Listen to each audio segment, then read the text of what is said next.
Iba't ibang landscapes ang makikita ngayon sa may Burnham Park. Bahagi ito ng Panagbungascapes kung saan talaga namang makikita ang bakas ng creativity ng ating mga kababayan.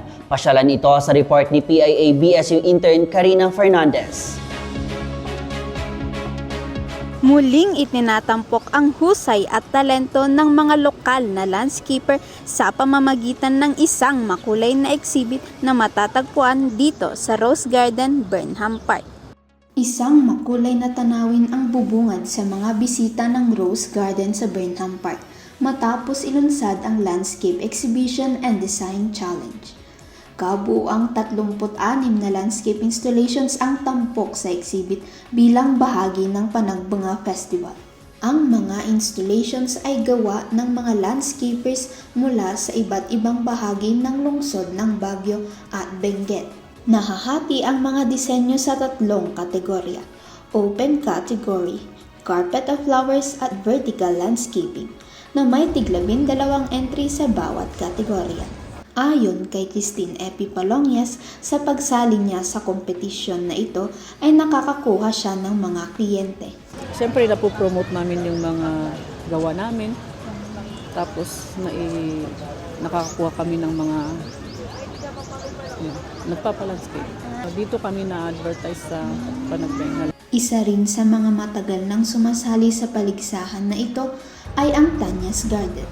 Ayon sa kanilang landscaper, nakatulong ang aktibidad sa pagtataguyod ng kanilang mga produkto at serbisyo. Gusto nila yung design mo. Hihimukin ka nila ang gagawa. Maglalandscape ka sa kanila.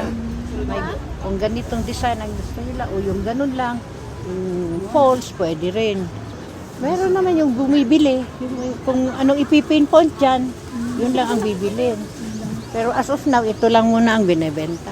Dinadagsa naman ng mga turista at residente ang mga landscapes. Maganda po kasi may mga waterfalls po siya na magaganda din. Dito ako sa Burnham Park, naglilibot para sa mga magagandang landscape ng iba't ibang barangay. It was very nice. I enjoyed the fact that there were people selling plants, even the plants for gardening plants and so on.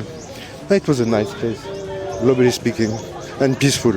Una nang inihayag ng Department of Tourism na nakatutulong ang Panagbunga sa ekonomiya, partikular na sa mga lokal na negosyo, mga magsasaka at local artists. Yung Panagbunga Festival, of course, hindi lang ito kasi showcase. It's not just about, gathering and celebrating and showcasing the flowers of Baguio and Benguet, but it is also to really boost the economy. Hinihikayat ang publiko na bisitahin ang exhibit at patuloy na suportahan ang mga lokal na talento. Ako po si PIA-BSU intern Karina Fernandez para sa PIA News Cordillera.